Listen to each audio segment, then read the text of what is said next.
ভাত কাপড়ের দিন আমি ঠিক কেমন করে সেজেছিলাম সেই ভিডিও তো তোমাদের সাথে আগেই শেয়ার করেছি। এই দেখো একটা লাল শাড়ি পরে নিয়েছিলাম। আর তারপরেই কিন্তু আমি চলে গেছিলাম রেডি সেডি হয়ে রান্নাঘরে। কারণ সমস্ত রান্না তো আর আমার করা সম্ভব না, তার জন্য আমি শুধু একটু শাক রান্না করতে গেছিলাম।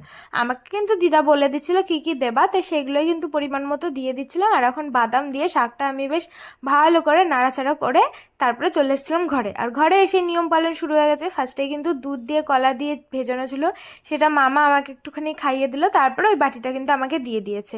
আর দেখো সবাই দাঁড়িয়েছিল আশপাশ দিয়ে, সবাই এই অনুষ্ঠানগুলো দেখবে বলে, আর এইসব দেখতে বেশ মজাই লাগে। তারপরে মামা কিন্তু আমাকে একটা গিফট দিয়ে দিয়েছে, যেটা দেখে মামা আমার মুখ দেখেছে আর কি।